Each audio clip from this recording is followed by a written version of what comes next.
करुणामय परात्पर अखिलेश्वर अखिल ब्रह्मांड नायक भगवान श्री कृष्ण की वांगमय प्रतिमूर्ति श्रीमद् भागवत महापुराण। दूर दूर से आई हमारी माताएं बहनें श्रोतागण भक्तगण साधना टीवी श्रद्धा टीवी पर कथा का रसपान कर रहे सभी भक्तों को जय श्रीमन्नारायण, जय श्री कृष्णा, राधे राधे, जय गौरी गोपाल। कैसे हैं आप लोग? आप सबको पुरुषोत्तम पूर्णिमा की बहुत बहुत शुभकामनाएं। पुरुषोत्तम मास की पूर्णिमा आज भी है और कल भी है, तो आप सबको पुरुषोत्तम माह की शुभकामनाएं और पूर्णिमा पुरुषोत्तम पूर्णिमा। आज पावन सा दिन और पुरुषोत्तम मास।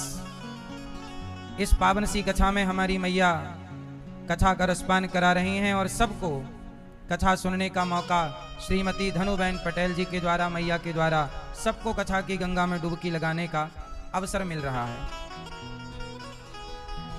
कल हमने मैया से कहा कि श्रवण कुमार ने अपने माँ बाप को तीर्थ यात्रा कराई, आपने इतने सारे भक्तों को तीर्थ यात्रा करा दी। भाग्योदयन बहुजन्म समर्जितेन सत्संगमं च लभते पुरुषो यदा वै। कहते हैं कि तीर्थ करना पुण्य है, पर इससे भी बड़ा पुण्य है तीर्थ कराना। क्या है पुण्य? इसलिए मैया ने सबको ला करके वृंदावन के दर्शन कराए, कथा सुनवाई। इससे बड़ा पुण्य क्या है? पुण्य बहुत सारे हैं, पर सभी पुण्यों में श्रेष्ठ पुण्य है तीर्थ कराना, और यही मैया ने किया है। इनके पति स्वर्गीय श्री धनसुख भाई पटेल जी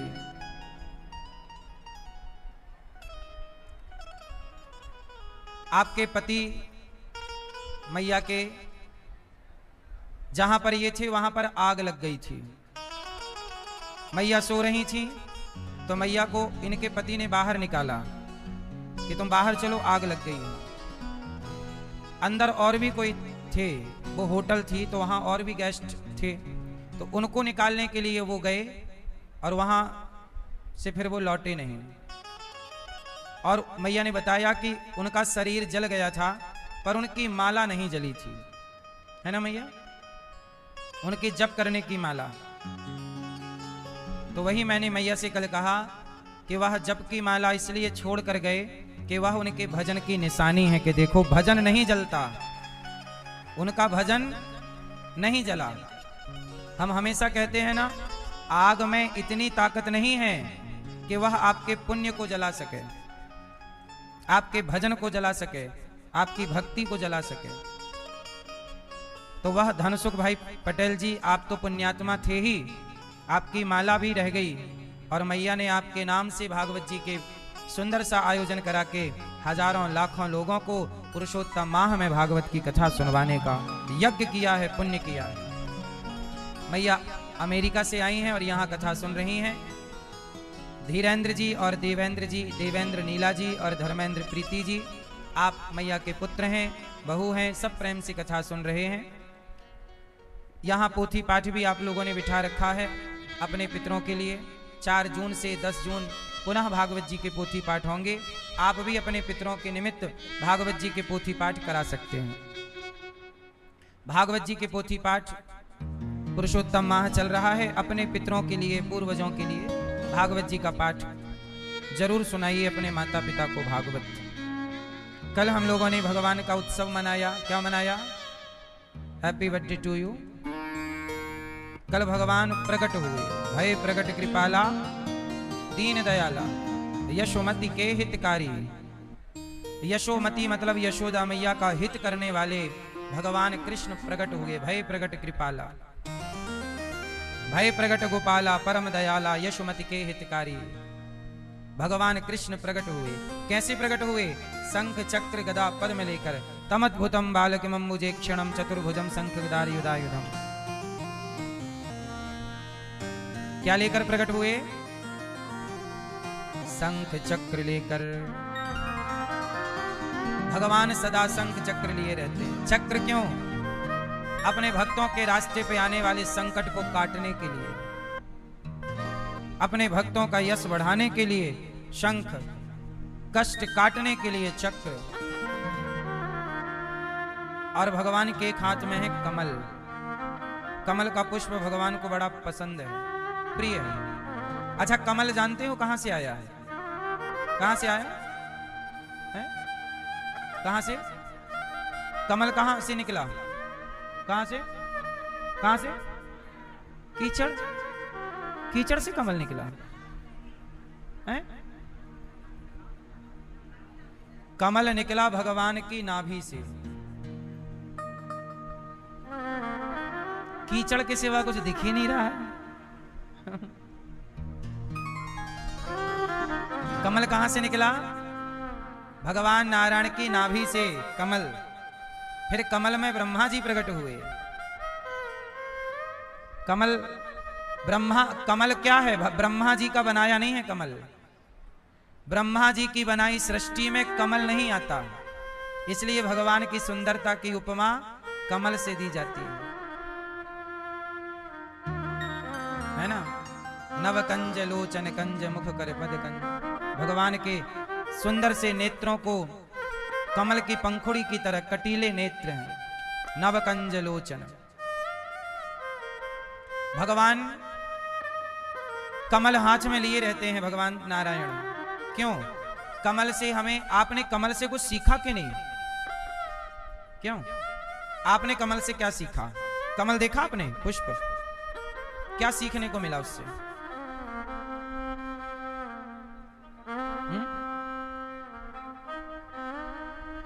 कमल में एक विशेषता होती है, क्या? कमल की विशेषता है वो पानी में रहता है, पर पानी की बूंदों से अलग रहता है। पानी से अलग रहता है, पानी में रहता हुआ भी पानी से अलग है। पानी में रहता हुआ भी पानी से, बोलो, अलग है। पानी में रहता हुआ जैसे कमल पानी से अलग है, भगवान कमल लेकर यही तो कहते हैं कि मेरा भक्त वही है जो जगत में रहता हुआ भी जगत से अलग रहे, जगत में रहता हुआ भी जगत से उठा हुआ हो। पानी कमल में, मतलब पानी में कमल रहता हुआ पानी से उठा, ऊपर की ओर रहता है। आप भी जगत में रहते हुए जगन्नाथ की ओर उठे रहिए, यही जगत में रहने का सिद्धांत। अच्छा, कमल में एक और विशेषता होती है, बताओ क्या? उसका भी दिन रात का कोई फंडा होता है, पता है आपको? कमल का किसे पता है क्या होता है? रात में और दिन में क्या होता है? कमल में रात में वो बंद हो जाता है और सुबह सूर्योदय होते ही खिल जाता है। बोलो हाँ। रात होते ही उसका मुंह बंद हो जाता है, पंखुड़ियां उसकी, और सवेरे सूर्य की किरण पड़ती खिल जाता है। वाह, क्या मैसेज है बताओ? क्या सीखा इससे आपने?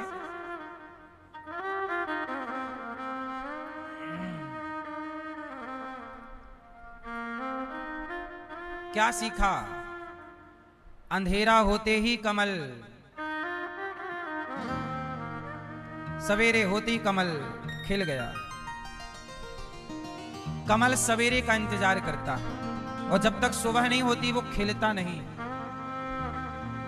पहली सीख तो ये है कि आज रात है, मतलब आज आपका बुरा दिन है, बुरा टाइम है, तो शांत रहिए कमल की तरह, क्योंकि दुख का अंधकार है, सुख का प्रकाश आने दीजिए, वेट कीजिए, इंतजार कीजिए।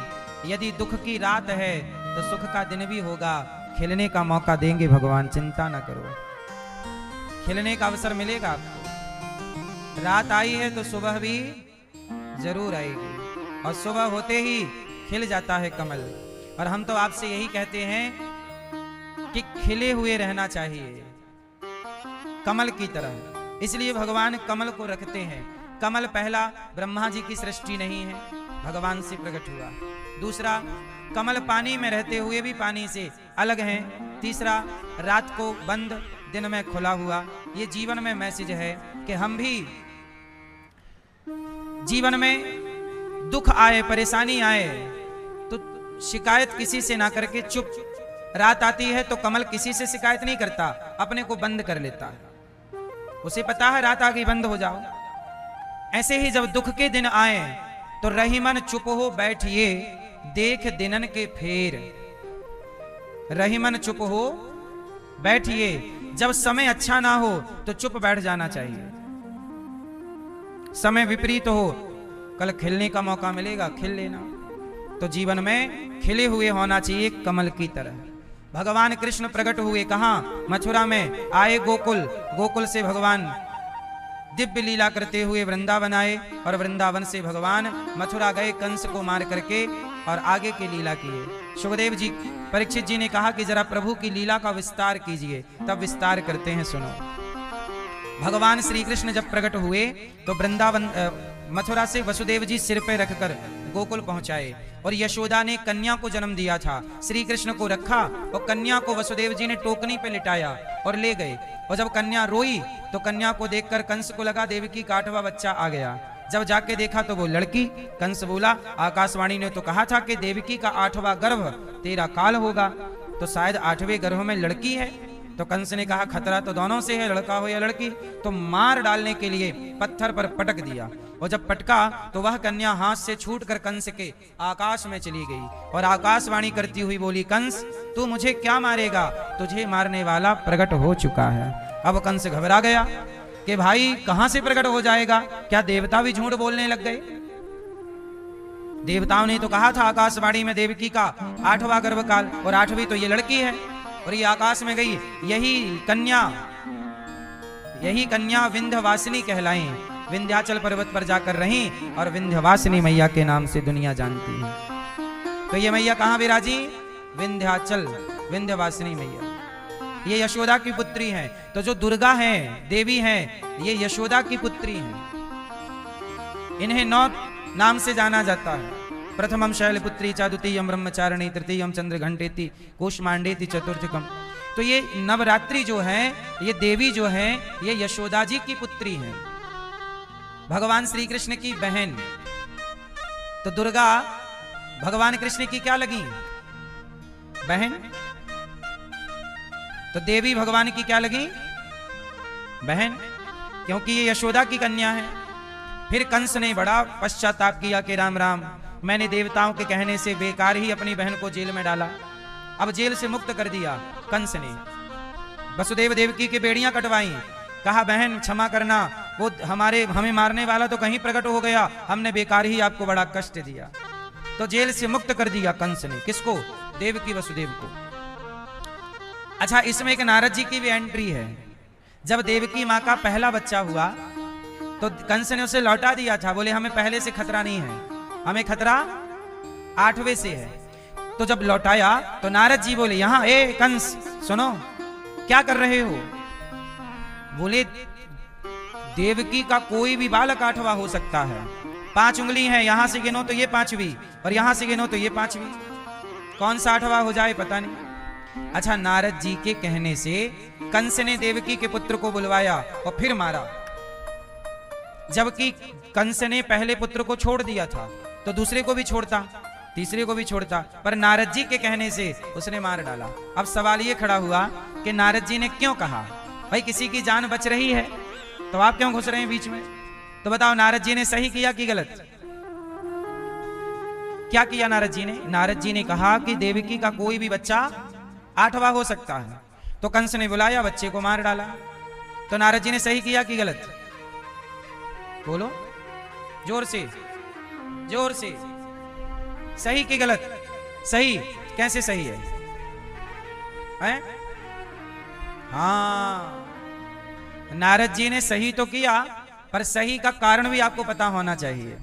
वो कारण ये है कि सबसे ज्यादा पाप लगता है बच्चों को मारने में। चोरी किया तो पाप बढ़ा 1%, 2%। दारू पिया, मांस खाया, पाप बढ़ा 10%, 15%। पर आपने किसी बच्चे की हत्या कर दी तो सीधा 90। ग्राफ कहां चला जाएगा? किसी बाल हत्या कहते हैं इसे। कौन सी हत्या कहते हैं? आप किसी बच्चे को मार डालिए तो वो सीधा 90 पे जाएगा, ग्राफ आपका पाप का सीधा 90 नंबर मिलेंगे पाप के। तो नारद जी ने सोचा कि कंस का पाप जल्दी पाप का घड़ा भरना है, तो पाप का घड़ा भरने के लिए क्या चाहिए, और पाप। तो पाप क्या होगा, देवकी के पुत्रों को ये मारता रहेगा। इसलिए नारद जी ने कहा कि कोई भी 8वां हो सकता है, तो 6 को निपटा दिया कंस ने, 6 पुत्रों को मार डाला देवकी मां के। अब देवकी मां के 6 पुत्र मारे गए, कंस का भर गया पाप का घड़ा। अच्छा 2 बच्चे नहीं मार पाया, किस किस को नहीं मार पाया, 7वें गर्भ में लक्ष्मण जी आ गए बलराम बनकर, तो वह भगवान माता देवकी के गर्भ से रोहिणी के गर्भ में ट्रांसफर कर दिया। रोहिणी भी वसुदेव जी की पत्नी है, पर रहती नंद बाबा के पास थी, क्योंकि जब कंस ने वसुदेव को बंदी बना लिया तो वसुदेव जी की जो अन्य पत्नियां थीं, नंद बाबा की वसुदेव जी से बड़ी दोस्ती थी, तो वसुदेव जी ने अपनी पत्नियों को और अपने राज्य को नंद बाबा के भरोसे छोड़ दिया था कि आप मित्र हैं मेरे, आप मेरे परिवार की रक्षा कीजिएगा। तो यशोदा के साथ माता रोहिणी भी रहा करती थी। तो जब देवकी मां का 7वां गर्भ भगवान ने निकाला, और निकाल के कैसे निकाला, देवकी के गर्भ से निकाला और रोहिणी मां के गर्भ में ट्रांसफर किया, तो वो 7वां गर्भ था, वही कहलाए बलराम जी। तो ये गर्भ से निकालने का प्रोसेस कोई आज का नहीं है, 5,500 साल पुरानी प्रक्रिया है। आज भी विज्ञान एक स्त्री के गर्भ को निकालकर दूसरे स्त्री के गर्भ में ट्रांसफर कर देता है। आधा बच्चा आपके पेट में तैयार होगा, आधा फिर उसके, ये भी एक प्रोसेस है मेडिकल साइंस में, और ये आज की विद्या नहीं है, ये तब का साइंस है। यही है साइंस विज्ञान, हमारे शास्त्रों में भी गूढ़ विज्ञान है, पर चूंकि हमने स्टडी नहीं की, अपने को पढ़ा ही नहीं, तो वो चीजें रह गई। फिर तो 7, अच्छा कंस को पता लगा कि देवकी का 7वां गर्भ नष्ट हो गया। नष्ट हो गया मतलब गिर गया, गर्भपात हो गया। तो 8वें रूप में जब भगवान कृष्ण आए तो अदला बदली हो गई, वहां चले गए, कन्या आ गई, कंस हो गया कंफ्यूज। अच्छा कंस ने कितने बेटे मारे माता देवकी के, टोटल मार दिए। अच्छा ये बताओ, ये मरे हुए पुत्र मर ही गए के बाद में जीवित हुए, बोलो हैं? मर ही गए कि जीवित हुए? सुनो, ये जो पुत्र मारे गए कंस के द्वारा, ये सालों बाद जिंदा हुए थे। किसने जिंदा किया था? भगवान श्री कृष्ण ने। क्यों जिंदा किया था, इसकी भी एक कथा है। पहले आपको एक बात बतानी होगी, एक तराजू लो और तराजू के एक पलड़े पर यशोदा को रखो और दूसरे पलड़े पर देवकी को रखो, तो बताओ किसका पलड़ा भारी होगा? किसका? किसका? हा? यशोदा माँ और देवकी माँ को तराजू के एक पलड़े पर बिठाओ, किसका पलड़ा भारी होगा मैया गुलाबी मैया? है? यशोदा माँ का। किसका पलड़ा भारी होगा? किसका? जल्दी बताओ, किसका? यशोदा का। क्यों? देवकी माँ का पलड़ा कभी भारी हुआ ही नहीं। क्यों? इस क्यों का उत्तर सुनिए। ये क्यों उन्हीं 6 पुत्रों से जुड़ा हुआ है। क्यों?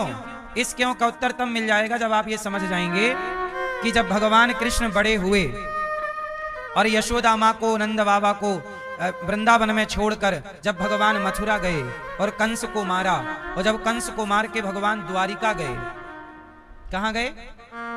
और जब यशोदा देवकी मैया द्वारिका गई, तो देवकी माता ने कन्हैया के बारे में सुना। अच्छा, देवकी माँ को पहले ये नहीं पता था कि मेरा बेटा भगवान है। देवकी माँ को ये पता नहीं था कि कृष्ण भगवान है। कृष्ण भगवान है ये बात कब से पता लगी लोगों को, पता है आपको? कृष्ण भगवान है ये बात कब से पता लगी लोगों को? ये बात तब से पता लगी जब भगवान श्री कृष्ण पढ़ने के लिए उज्जैन गए, और उज्जैन में एक घटना घटी, और वो घटना ये थी कि गुरु सांदीपनी जी के यहाँ भगवान 64 दिन रहे, 64 डेज। जब वहां से पढ़ाई पूरी हो गई भगवान की और भगवान वापस मथुरा आने लगे, तो पहले के जमाने में नियम था कि जब आपकी पढ़ाई पूरी हो जाती थी तो आप गुरुजी से कहा करते थे कि गुरुजी दक्षिणा में क्या लेंगे। तो भगवान कृष्ण भी सांदीपनि जी के पास गए, गुरुजी पढ़ाई पूरी हो गई, क्या लेंगे दक्षिणा में। तो सांदीपनि जी ने कहा कि कन्हैया मुझे तो कुछ नहीं चाहिए, तुम जैसा शिष्य मिला प्रभु। अच्छा, सांदीपनि जी जान गए कि ये भगवान है, मैं तो कृतार्थ हूं आपके दर्शन से, आप तो भगवान हैं, लेकिन आपने मुझे अपना गुरु होने का सौभाग्य दिया, लेकिन आप अपनी गुरु माता से पूछ लो, उन्हें कुछ चाहिए। तो सांदीपनि जी की पत्नी, मतलब भगवान कृष्ण की गुरु माँ, तो गुरु माँ के पास गए, माँ गुरुजी ने कहा है कि आप से पूछ लूं कि गुरु दक्षिणा में क्या चाहिए। तो सांदीपनि जी की पत्नी बोली कि कन्हैया जब से तुम आए हो ना, तो ऐसा लगा कि मानो मेरा बेटा मिल गया, तुम्हें देखकर, तुम्हें पाकर ऐसा लगा कि मानो मेरा बेटा मिल गया। तो भगवान ने कहा कि माँ आपका बेटा कहाँ चला गया। तब माँ ने बताया कि बेटा एक दिन वो क्षिप्रा में स्नान करने गया और उसे मगर ने ग्रहण कर लिया, मगर खा गया, उसकी मृत्यु हो गई। क्षिप्रा में नहा रहा था तो उसे मगर खा गया, मगरमच्छ खा गया। तो मुझे बेटे का बड़ा दुख है कि पुत्र नहीं है, पर जब से तुम्हें देखा है कन्हैया, तब से तुम्हें ऐसा लगा देखकर के मेरा बेटा मानो लौट आया है। तो तुम मुझे देना चाहते हो गुरु दक्षिणा, तो यही दो कि सदा सदा के लिए अब तुम इसी उज्जैन में मेरे पुत्र बन करके रह जाओ। अब मैं आपको छोड़ना नहीं चाहती, कृष्ण जैसे बेटे को कौन छोड़ना चाहेगा। भगवान बोले माता ये संभव नहीं है, ये संभव, मुझे आगे बहुत लीला करनी है, कार्य करना है। तो फिर मां आपके पुत्र को मैं वापस कर दूं तो। गुरु मां ने कहा कि बेटा वो मर चुका है, उसका तो शरीर भी सालों पहले, 10 साल पहले की घटना है ये, अब तो अवशेष भी नहीं है कुछ, जिंदा तो हो ही नहीं सकता। भगवान बोले कि मां मेरे लिए कुछ भी असंभव नहीं। अच्छा, तब भगवान कृष्ण उज्जैन से सीधा यमपुरी गए।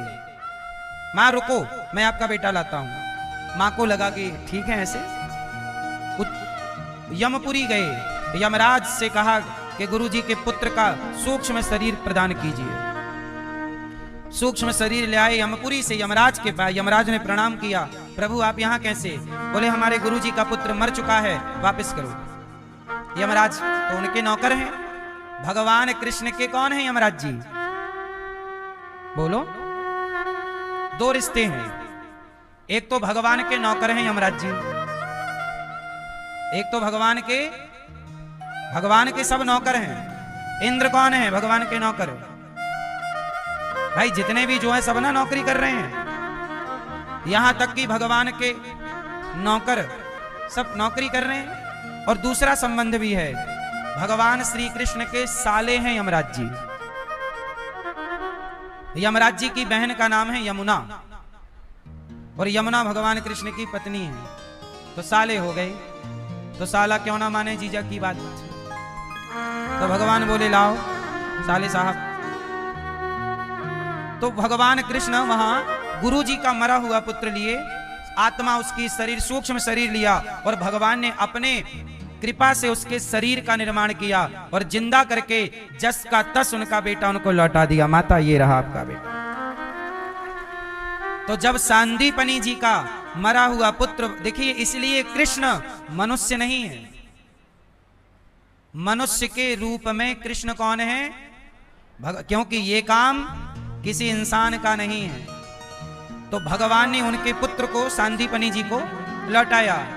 मां प्रसन्न हो गई, खूब खूब आशीर्वाद दिया। जब ये बात माता देवकी ने सुनी कि अरे मेरा कन्हैया तो भगवान है, तो फिर माता ने अपने पुत्र के भगवान होने का फायदा लिया। मां ने कहा कन्हैया यहाँ आओ, सुना है तुम भगवान हो। हाँ हाँ, तो मैं ये आज्ञा करो। बोले तो सुना है कि तुम मरे को जिंदा कर सकते हो। गुरु के पुत्र जीवित किया है तो मैं भी तुम्हारी मां हूं, तो मैं आज्ञा देती हूं जो मेरे पुत्र कंस ने मार दिए थे वो आप जीवित करके लाओ।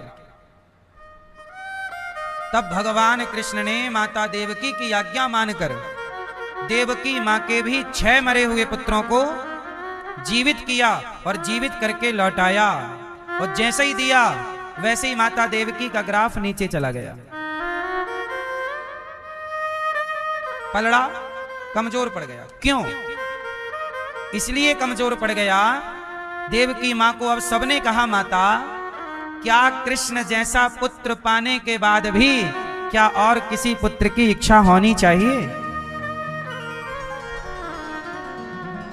यशोदा मां और देवकी मां में यही अंतर है कि यशोदा मां से, अच्छा यशोदा भी तो मांग लेती कि मैं तेरी मां हूं तो चलिए दे, नहीं, यशोदा केवल कृष्ण को चाहती हैं। यशोदा किसे चाहती हैं?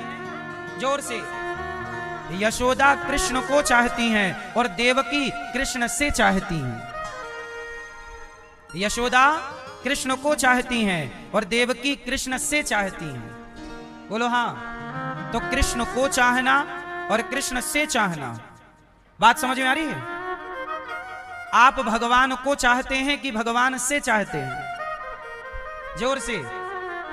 आज मंदिरों में जा जाकर लोग भगवान से मांगते हैं, हे भगवान ये, हे भगवान ये दे दो। ये भगवान से मांगना और भगवान को मांगना, हे प्रभु हमें आपसे नहीं चाहिए, आप ही मेरे हृदय में आ जाओ, मेरे मन मंदिर में आ जाओ, मेरे ध्यान में आ जाओ, मेरे चित्त में उतर जाओ।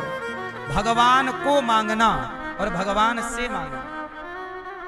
तो यशोदा और देवकी में ये अंतर है कि यशोदा ने कृष्ण को चाहा और देवकी मां ने कृष्ण से चाहा। इसलिए यशोदा मां की बराबरी देवकी मां कभी नहीं कर पाएंगी। भगवान का एक फंडा है, सिद्धांत, कहो तो बताऊं, किस किस को बताऊं?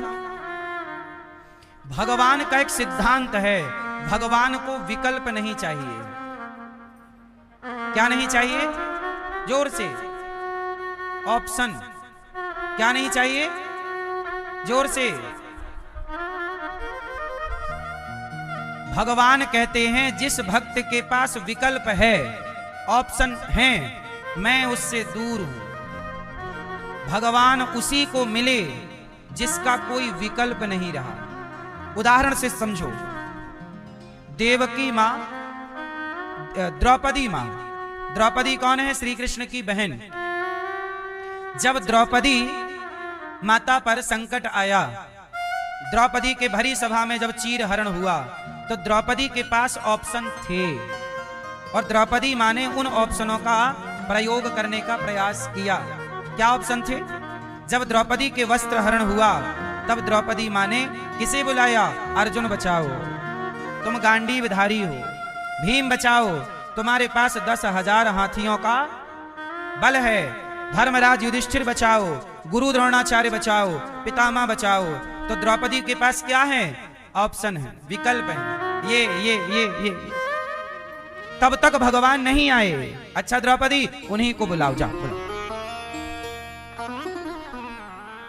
भगवान कहते हैं जब तक आप किसी और पे भरोसा करोगे तब तक मैं नहीं आऊंगा। इसलिए भक्त कौन है? जो किसी पर भरोसा ना करके केवल भगवान पर भरोसा करे और एक भरोसे एक बल से पुकारे, फिर ना सुने तो कहना।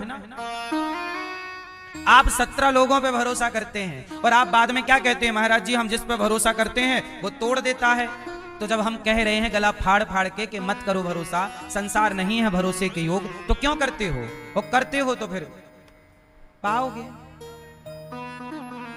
है ना? इसलिए किस पर भरोसा?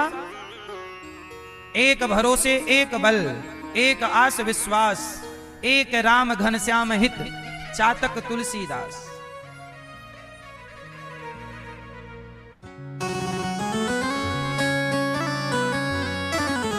किस पर भरोसा मेरी मां? किसी पर भरोसा मत कीजिए। किस पर भरोसा करेंगे? अच्छा ये बताओ, आप संसार पे भरोसा करते हैं, कोई लाभ मिलता है? दुनिया भरोसा तोड़ती ही है। आप कर लो भरोसा। कौन, किस पे भरोसा है आपको? आप बताओ, आप किस पे भरोसा करते हो? हाँ आप ही बताओ, हैं? ये बताएंगे आप किस पे भरोसा? माँ बाप पर? माँ बाप पे भरोसा है? कितने माँ बाप हैं जिन्होंने अपने बच्चों का भरोसा, एक नहीं सुना कि एक बेटा था, उसने, उसकी पत्नी उसको तलाक देने वाली थी, तो जब उसको लगा कि मेरी पत्नी मेरे को तलाक देगी और फिर हिस्सा मांगेगी, तो उस बेटे ने सारी संपत्ति अपने माँ के नाम कर दी पहले ही, कि पत्नी क्या ले लेगी, और माँ के नाम की। तो पत्नी ने तो तलाक लिया, माँ के नाम संपत्ति आई तो माँ भी भाग गई किसी के साथ। ये सत्य घटना है, बोलो हाँ। कलयुग है, सब कुछ देखने को मिलेगा आपको। अभी एक और घटना आप सबने सुनी ही होगी कि एक माँ ने अपनी बेटी का ब्याह लगाया और दामाद जी आए देखने, तो बेटी को माँ ने किया पीछे, तू पहले पीछे चल, बाद में करेंगे तेरी शादी, दामाद को मैं देखती हूँ। तो वो दामाद के संग भाग गई, अभी ब्याह नहीं हुआ, वो भाग गई, बोले तू रुक बेटी, मैं आती हूँ घूम फिर के। तो लो उसकी जवान बेटी अपने सगे दामाद होने वाले दामाद के संग भाग गई। अब करो भरोसा। इसलिए संसार भरोसे के योग नहीं है, और आप कर भी लेंगे तो पाएंगे क्या? कर लो, चलो चलो, आपके अपने लोग अच्छे हैं, सब लोग बुरे नहीं हैं, सब अच्छे हैं, कर लो भरोसा। हम कहते हैं बेटा पर, बेटी पर, परिवार पर भरोसा ठीक बात है, लेकिन अधिक भरोसा भगवान पर। अधिक भरोसा, भरोसा तो देखो आपके शरीर का भी नहीं है। हाँ सांसों का क्या भरोसा, सांसों का क्या भरोसा, रुक जाए चलते चलते, रुक जाए चलते चलते, सांसों का क्या भरोसा। सांसों का ही भरोसा नहीं है। अब जब यहां ही भरोसा नहीं है तो किस पे करोगे? इसलिए कहता हूं, भगवान को क्या नहीं चाहिए? विकल्प। इसलिए भक्त कौन, जिसे केवल प्रहलाद जी को किस पर भरोसा था? बोलो। इसलिए मेरी मां, संसार से व्यवहार अच्छा रखिएगा, पति पत्नी, बेटा बेटी, माई बाप, सबसे, पर भरोसा किस पर करेंगे? एक भगवान के अतिरिक्त किसी पर भरोसा करने की जरूरत नहीं है। द्रौपदी ने सब पे भरोसा किया, पर साथ किसने निभाया? जब दोनों हाथ उठा करके कहा, द्रौपदी ने पुकारा, द्रौपदी ने कहा, कहाँ जा छिपे हो प्यारे कन्हैया, कहाँ जा छिपे हो प्यारे कन्हैया, यहाँ लाज मेरी लुटी जा रही है। दुशासन के हाथों तेरी द्रौपदी की सभा बीच साड़ी खींची जा रही है। कहाँ जा छिपे हो प्यारे कन्हैया, यहाँ लाज मेरी लुटी जा रही है। जब द्रौपदी ने सबको बुलाया, गुरु द्रोण बोलो, पितामह तुमसे तुम्हारी ये बहू पूछती है, पांचों पति आज बैठे सभा में, महलों की रानी लुटी जा रही है। जब द्रौपदी ने सबको बुलाया कोई ना आया, तब द्रौपदी ने किसे पुकारा? पकड़ लो हाथ बनवारी, नहीं तो डूब जाएंगे, हमारा कुछ न बिगड़ेगा, तुम्हारी लाज जाएगी।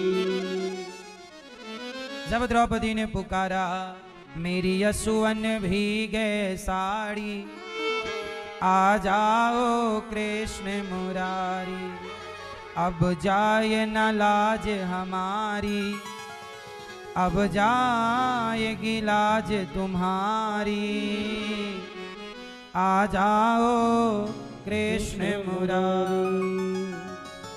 और जब पुकारा तो द्वारिकाधीश चीर बनकर खींचने लग गए। भगवान ने द्रौपदी की रक्षा की, क्योंकि द्रौपदी ने, अच्छा द्रौपदी ने पुकारने में देर की कि प्रभु ने आने में देर की? किसने? पुकारने में देर थी, आने में नहीं। समझ में आ रही है बात? इसलिए आप लोग पूरे भरोसे के साथ बुलाते नहीं, और जब भरोसे के संग बुलाओगे, तू रख ले मुझ पे भरोसा,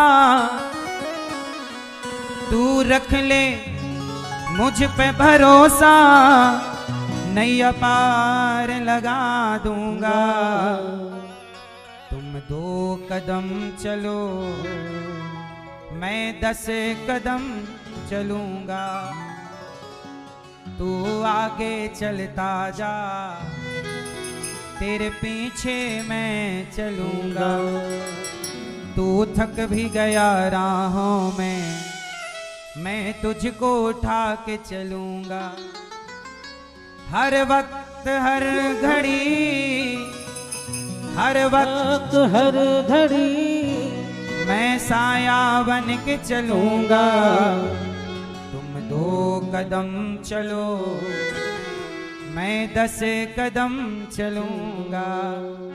भगवान कहते हैं तुम मेरे लिए कितना चलो? तेरी डूबती नैया का माझी बन जाऊंगा। गाओ, तेरी डूबती नैया का माझी बन जाऊंगा, तू छोड़ दे चिंता को, आंधी को रोक लूंगा, तू रख ले मुझ पे भरोसा, तू रख ले मुझ पे भरोसा, नैया पार लगा दूंगा, तुम 2 कदम चलो मैं 10 कदम चलूंगा। भगवान कहते हैं कि तुम चलो मैं भी चलूंगा, पर क्या शर्त है भगवान की? जब मेरी शरण में आना, तो भगवान कहते हैं केवल मेरे होके आना। अच्छा ये बताओ, आपकी पत्नी थोड़ी सी आपकी रहे और थोड़ी सी पड़ोसी की हो जाए, तो आप पति लोग खुश रहोगे? मैया, आपके पति थोड़े से आपके रहें और थोड़े से पड़ोसन के हो जाएं, इतने से इतने से हो जाने दोगी मेरी माँ? अच्छा इतना सा तो हो जाने दो। नहीं, जब आपके पति इतने आपके रहें और इतने से पड़ोसन के रहें तो आप दुखी रहती हैं, आप सुखी नहीं हैं। सोचो फिर भगवान उस भक्त से कैसे खुश होंगे जो इतना सा तो भगवान का है और बहुत सारा संसार का है। इसलिए आप भगवान के बनो तो पूरे बनो, आधे अधूरे नहीं। आप बताओ मैया, आप भगवान की कितनी हो? आप बताओ भगवान के कितने हो? कितने हो भगवान के? आपसे अभी नहीं हो ना भगवान की? किसकी हो आप? संसार की हो? हाँ, संसार की बनोगी, बात तो सही कह रही है ये। आप किसकी हो मैया? हैं? भगवान की कितनी हो? तन्नकसी। और संसार के लिए आप किसकी हो?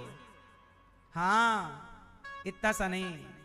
भगवान कहते हैं तुम संसार के बने रहोगे तो मैं चाहकर भी कुछ नहीं कर सकता। सुदामा जब तक संसार में थे भगवान चाह कर भी कुछ ना कर पाए, और जैसे ही भगवान की शरण में आए भगवान ने धन धान्य से भर दिया कि नहीं। विभीषण जब तक रावण के थे तब तक लातें खाते रहे, और जब भगवान के बने तो लंका का राजा। सुग्रीव जब तक जगत के रहे तब तक भाई ने लात मारा, और जैसे ही जगन्नाथ के बने, राम के बने, किष्किंधा का। हाँ मेरी माँ, मेरे भगवान कहते हैं जब भी आओ तो मेरे पूरे बन करके आना, मेरे पूरे बनना। आप थोड़ी सी इसकी हो, थोड़ी सी उसकी, थोड़े से इसके हो, थोड़े से उसके, कह दो हम हाथ उठाकर कहते हैं हम हो गए राधा रानी के। हम हाथ उठाकर कहते हैं हम हो गए राधा रानी के। हम हो गए राधा रानी के। हम हो गए राधा रानी के। हम हो गए श्यामा प्यारी के। हम हो गए श्यामा प्यारी के। हम हाथ उठाकर कहते हैं हम हो गए राधा रानी के। हम हाथ उठाकर कहते हैं हम हो गए राधा रानी के। किसके हो गए? आप किसके हो दादाजी? आप पत्नी के अपने? अभी नहीं मालूम किसके हो, तो डायरी खो गई क्या? हाँ मैया क्या बोलती तू? आप किसकी हो मेरी माँ? पोते की हो ना दादी? मैं अपने पोते की दादी हूँ, मैं अपने पति की पत्नी हूँ, मैं अपने बेटे की माँ हूँ, मैं अपने भाई की बहन हूँ, मैं अपने पिता की बेटी हूँ। ठीक है, ये रिश्ते तो रहेंगे ही, जाएंगे कहाँ? ये रिश्ते कहाँ जाएंगे? कहीं नहीं जाने, ये तो रहेंगे ही। लेकिन आप अपने तन को समर्पित कर दो संसार के रिश्तों को, और अपने मन को समर्पित कर दो भगवान को। कर दो बंटवारा। संसार को क्या चाहिए? तन की मन। उत्तर। संसार को क्या चाहिए? पति को पत्नी को क्या चाहिए? बेटे को बेटी को क्या चाहिए? माता पिता को क्या चाहिए? सबको तन चाहिए। सबको क्या चाहिए? तन। अच्छा ये बताओ, आपकी पत्नी और आपके पति, प्रेम तन से होता है कि मन से? बोलो मेरी मां, प्रेम किससे होता है?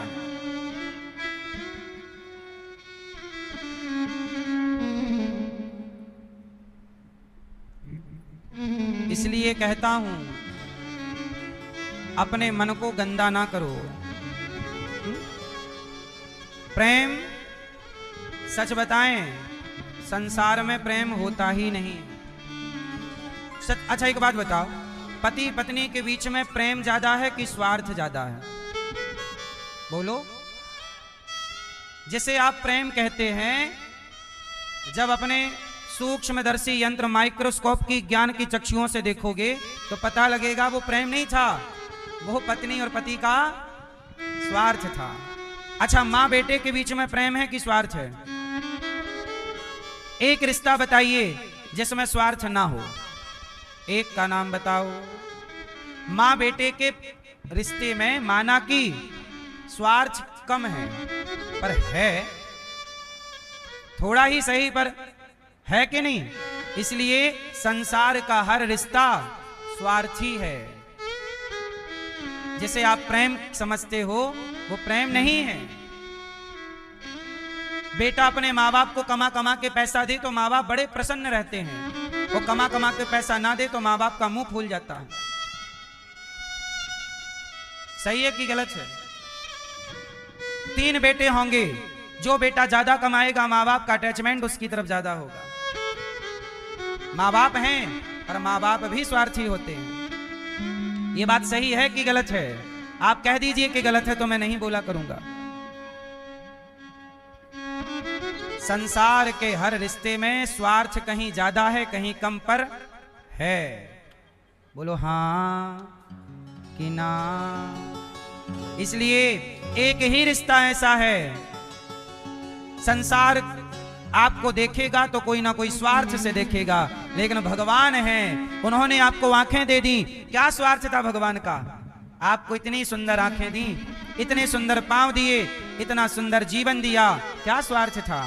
एक भगवान ही हैं जो बिना स्वार्थ के इतना देते हैं। आपको कोई अपनी आंखें दे दे तो जीवन भर गाएगा कि देखो तुम तो अंधे थे, मैंने दी, देखो तुम तो लंगड़े थे, मैंने पांव दिया। यदि कोई पांव दे सकता तो वो जीवन भर गाना गाता, लेकिन भगवान ने आपको पांव देकर कभी नहीं कहा कि मैंने तुझे पांव दिए, मैंने तुझे आंख दी, मैंने तुझे ये दिया। धन्य है भगवान। हाँ, मुझे तुमने दाता बहुत कुछ दिया है, मुझे तुमने दाता बहुत कुछ दिया है, तेरा शुक्रिया है, तेरा शुक्रिया है। इसलिए मेरी माँ, जब भगवान निस्वार्थ प्रेम आपसे करते हैं, अच्छा बताओ भगवान को अनिरुद्धाचार्य से क्या चाहिए? मैं क्या दे सकता हूं भगवान को? मैं क्या आप क्या दे सकते हो भगवान को? कुछ नहीं। लेकिन उन्होंने, मैं इस लायक कहां था कि देख पाऊं, अंधा बना देते तो, लेकिन आंखें दी। मुझे है सहारा तेरी बंदगी का, है जिस पर गुजारा मेरी जिंदगी का। मिला मुझको जो कुछ भी तुम ही से मिला है, मिला मुझको जो कुछ भी तुम ही से मिला है, तेरा शुक्रिया है, तेरा शुक्रिया है। ना मिलती अगर दी हुई दात तेरी, तो क्या थी जमाने में औकात मेरी। तुम ही ने तो जीने के काबिल किया है, तुम ही ने तो जीने के काबिल किया है, तेरा शुक्रिया है, तेरा शुक्रिया है। तो ईश्वर का क्या दो? धन्यवाद। भगवान निस्वार्थ है, भगवान हमसे कुछ नहीं चाहते। आज का इंसान देखो ना, भगवान से इतना कुछ लेकर भी भगवान की ओर देखकर क्या बोलता है? बोला मैं भगवान को मानता ही नहीं। नहीं, नहीं। तो मेरी माँ, तो आज से क्या मानोगी ईश्वर का? सदा धन्यवाद दो, जो दिया है उसके लिए धन्यवाद दो, और बहुत कुछ दिया है ये मानो। और भगवान को क्या चाहिए? कि मेरा भक्त केवल मुझे प्यार करे। आप क्या चाहती हो? कि आपका पति केवल आपको प्यार करे? चाहती हो ना? आपकी पत्नी केवल आपको प्यार करे, किसी और को भी करे चाहती हो या चाहते हो?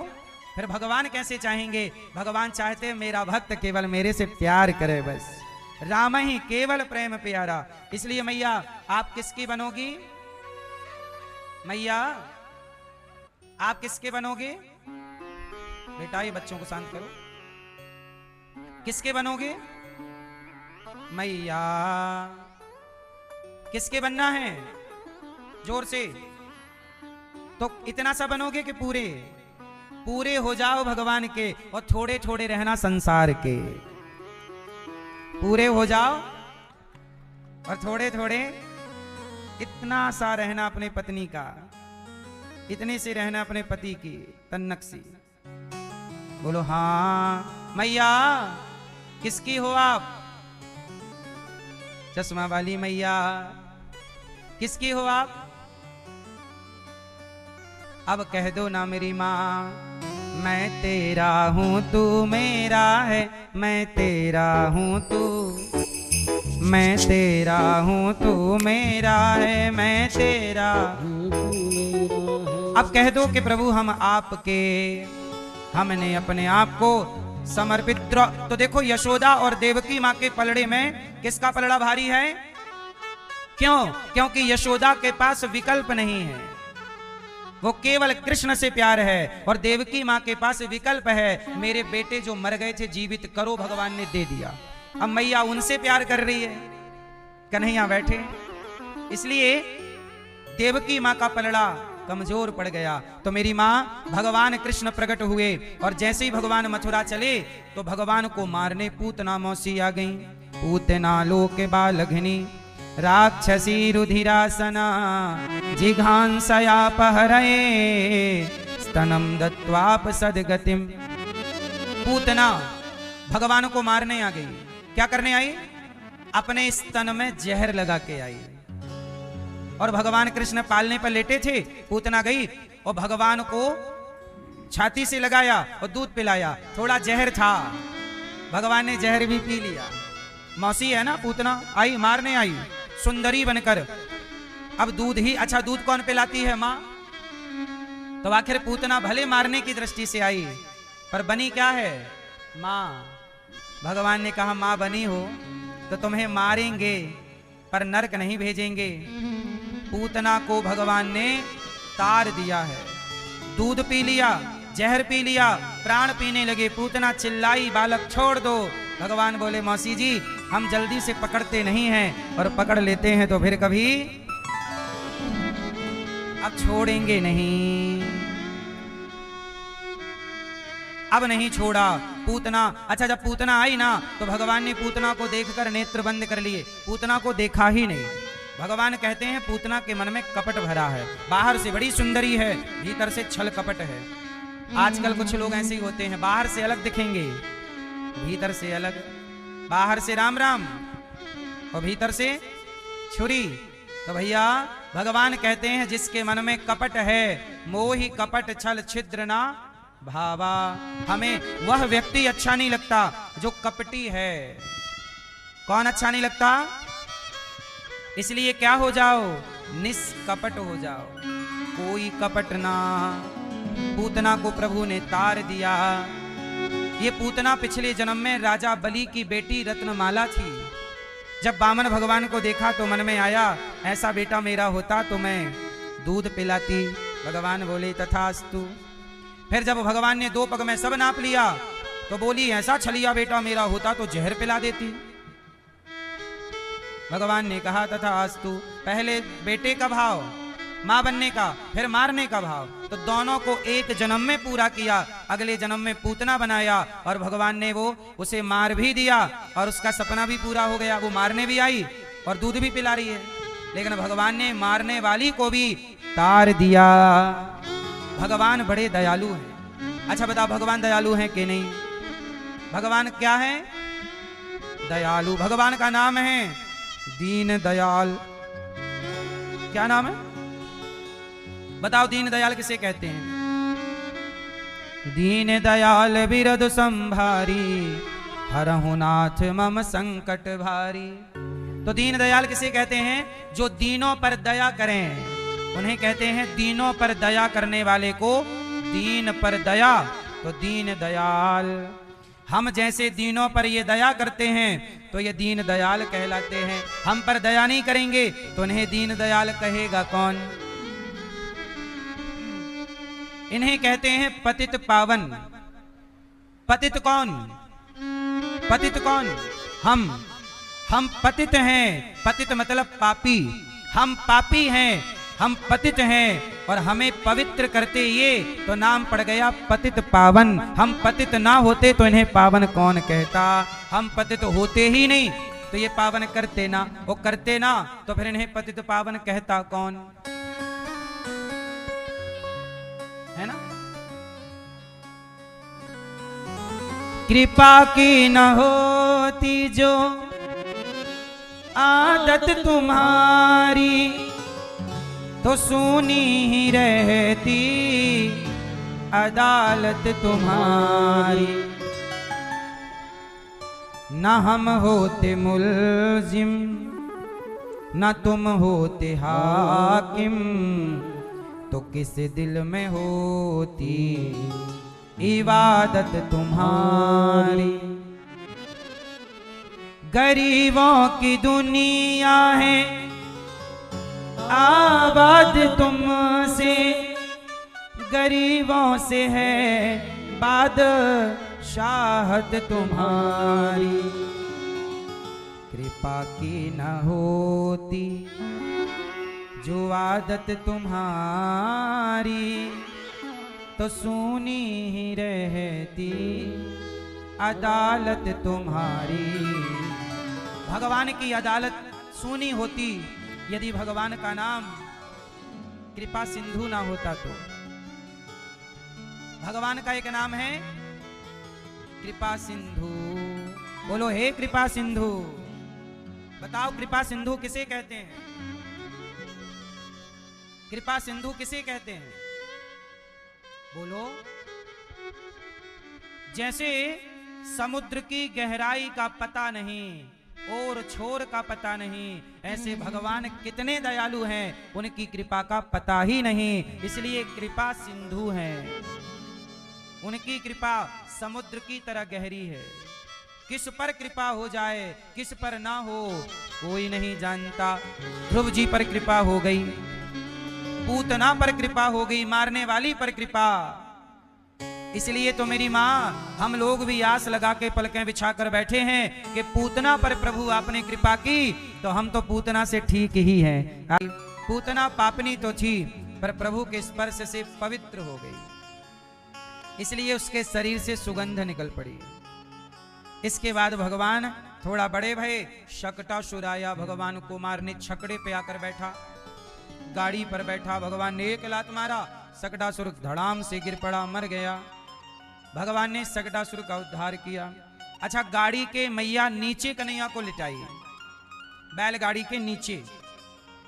कई बार आप लोग ना भगवान को पीछे छोड़ देते हैं, नीचे कर देते हैं। भगवान कहते हैं कि मुझे पीछे ना रखो, मुझे आगे रखो। भगवान को कहां रखना चाहिए? इसलिए घर में जो भी बने, दाल चावल सब्जी रोटी खीर पूरी, पहले भगवान के आगे रखो। प्रभु आपने दिया है आज ये सब कुछ, चेक करो कैसा है, आप पाओ, फिर आपका प्रसाद हम पाएंगे। प्रभु को पहले, खाने से पहले भगवान को खिलाओ। कोई नया वस्त्र लाओ, पहले भगवान को अर्पण करो, प्रभु ये आया है ये आप स्वीकार, फिर प्रसादी पहनो। बोलो हाँ। भगवान को अर्पण करना सीखिए। तुम ही निवेदित भोजन करही।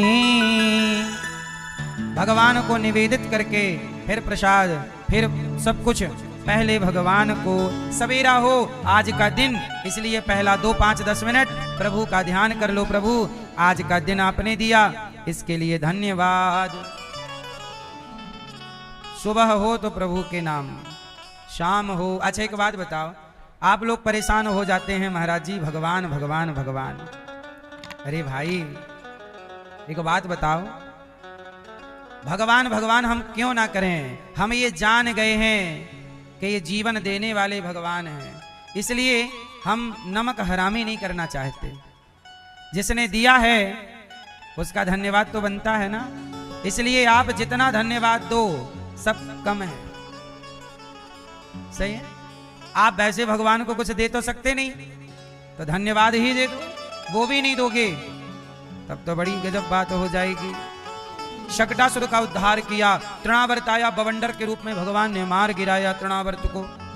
अब गर्गाचार्य जी आए, गर्गः पुरोहितो राजन यदूना सुमहातपा ब्रजम जगाम नंदस्य वसुदेव प्रचोदितः। गर्गाचार्य जी आए, मैया ने कहा बाबा खीर बना के खा लो। गर्गाचार्य जी बोले लाओ। गर्गाचार्य जी ने खीर बनाई और आंख बंद करके ध्यान भगवान का किया, तो यशोदा का लाला आके सारी खीर खाए हुए लग गए। और जब बाबा की आंख खुली तो कन्हैया खीर, अरे मैया देख तेरे लाला ने सारी खीर जूठी कर दी। कन्हैया बोले बाबा आंख बंद करके तू ही तो बुलाए, और तू ही बुलाए प्रभु, और मैं आयो तो देख शिकायत करवे लग गयो। अब तो भगवान मैया बोली बाबा दोबारा खीर बना लो। फिर चावल दिया, चीनी शक्कर दी, दूध दिया, घी दिया, लो बनाओ। बाबा ने फिर खीर बनाई और गर्गाचार्य जी ने खीर बनाई और भोग लगाई। हे प्रभु आओ आओ भोग लगाओ मेरे मोहन। और जैसे ही भोग लगाने का बुलाया और भगवान श्री कृष्ण फिर खिड़की तोड़ करके आए और बाबा ध्यान में बैठे, गर्गाचार्य जी भगवान सामने बैठे और फिर खीर खा रहे हैं। अब गर्गाचार्य जी ने देखा, अरे मैया तेरे लाला ने फिर झूठी कर दी। भगवान बोले बाबा तू पागल है, एक तो आंख बंद करके मुंह को बुलाए। गर्गाचार्य जी बोले छोरा मैं तो को कब बुलाऊं, मैं तो भगवान को बुलाऊं। कन्हैया बोले बाबा मैं ही तो भगवान हूं। पर गर्गाचार्य जी पहचान ना पाए। सोचिए जरा, भगवान को गर्गाचार्य जी भी नहीं पहचान पाए। भगवान को कौन पहचान? अच्छा आपके बगल में आके भगवान बैठ जाएं तो क्या आप में ताकत है कि पहचान लो? हाँ, पता नहीं किस रूप में आकर नारायण मिल जाएगा, पता नहीं किस रूप में आकर मिल जाएगा। और निर्मल मन के दर्पण में वो प्रभु का दर्शन पाएगा। पता नहीं किस रूप में आकर। आपके बगल में आके भगवान बैठ जाएं, कैसे पता कि भगवान है? इसलिए भगवान को वही पहचान सकता है। कौन? बताओ आप। बोले भगवान को कौन पहचान सकता है? कौन? सब लोग बताओ कौन पहचान सकता है? भगवान को वही पहचानेगा जिसे भगवान पहचानना चाहेंगे। मतलब भगवान जिसे चाहें वही भगवान को पहचानेगा। और भगवान चाह लें कि आप ना पहचानो तो अगल बगल होंगे। इसलिए सोई जाने जही देहु जनाई और जानत तुम ही होई जाई। भगवान को वही जान सकता है जिसे स्वयं भगवान जनाना चाहें, वो जनाना ही ना चाहें।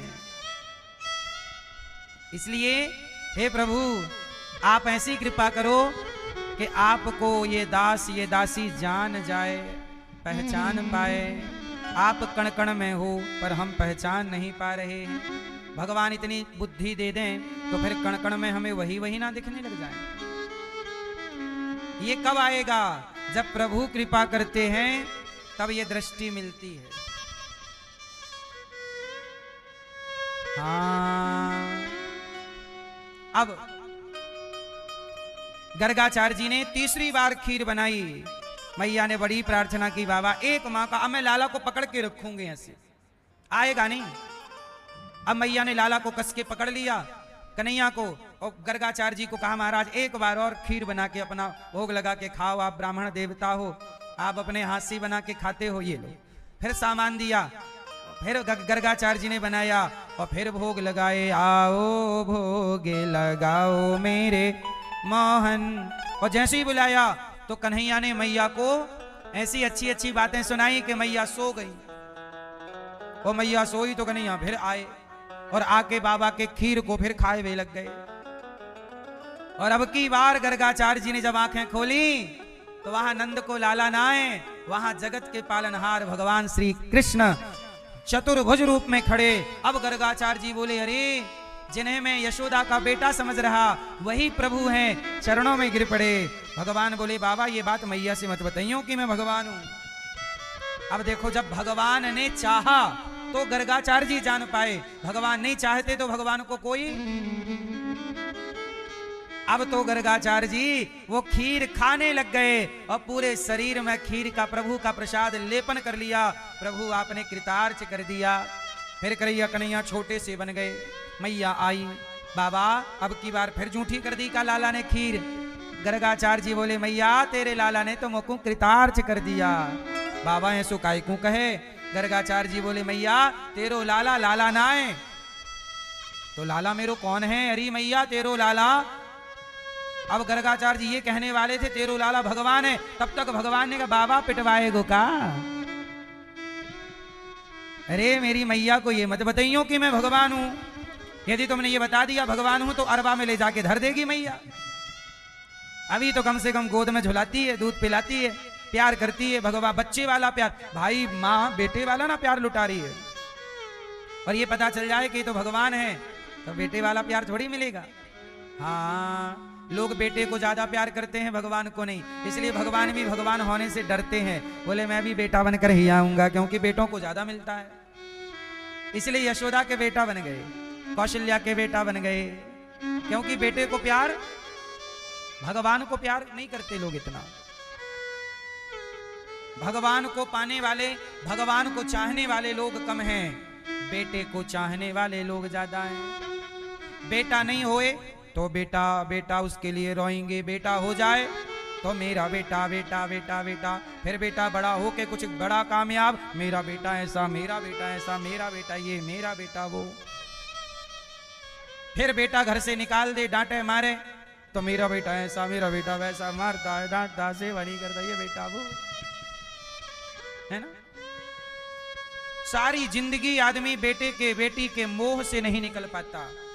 इसलिए भगवान से, इसलिए तो कहा, इसलिए यशोदा ने अपना आराध्य ना बनाकर प्रभु को अपना पुत्र बनाया है, अपना बेटा बनाया, क्योंकि बेटे को ज्यादा प्यार मिलता है। बोलो हाँ। इसलिए मेरी माँ, भगवान से एक रिश्ता जोड़ लीजिए, नाता एक राम जी से दूजा नाता तोड़ दे। भगवान से एक रिश्ता जोड़ लीजिए, एक संबंध जोड़ लीजिए। भगवान बड़े प्रेम से अब गर्गाचार्य जी ने कहा अब इसका नामकरण करो, तो यशोदा रोहिणी के पुत्र का नाम राम रखा, बल अधिक होने से लोग बलराम कहेंगे, और इनका नाम रखा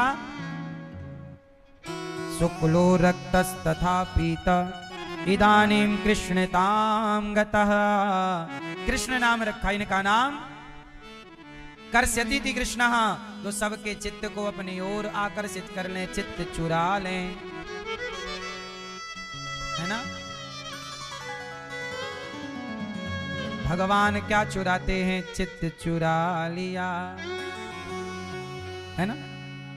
भगवान क्या चुरा, भगवान का नाम क्या है? चित्त चोर, चित्त चुरा लिया।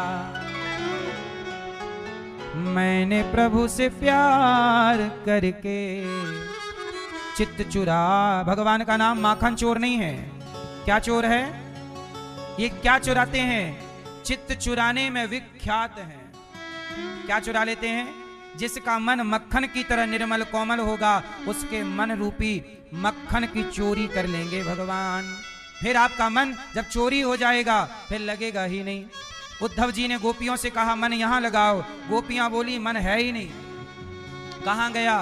बोले एक हतो वो गयो श्याम संग, को आराधे ईस, उद्धव मन न भये 10-20। एक मन था, लेके चला गया कन्हैया। अब लौटाओ, कहो कि कन्हैया हमारा मन लौटाए। मन लेके चला गया। इसलिए भगवान का नाम चित्त चोर है, सबके चित्त को अपनी ओर चुरा लेते, आकर्षित कर लेते। अब भगवान थोड़ा बड़े भये। गोपियों के घर में माखन चुराना, मटकी तोड़ना, उखल बछड़ों को खोलना, गोपियों के घर घर घुस के लीला करना, ये माखन चोरी लीला है। अब भगवान थोड़ा बड़े भये तो मैया मैया कहने लग गए, कहने लगे मोहन मैया मैया, कहने लगे मोहन मैया मैया। क्या कहने लगे कन्हैया? अब भगवान बड़े होके मैया, ओ मैया दूध पिलाओ, मैया भूख लगी है कुछ खाने को दो, मैया प्यास लगी है मैया मैं गैया चराने जाऊंगो, मैया मैया मैया नींद आ रही है। अब हर बात में जब मैया मैया कहने लगे तो मैया बड़ी खुश हुई। हमारे प्रभु क्या बोलते हैं माँ को, और आप लोग अपनी माँ को क्या बोलती हो? मम्मी। मम्मी, आप मम्मी बोलते हैं? हाँ।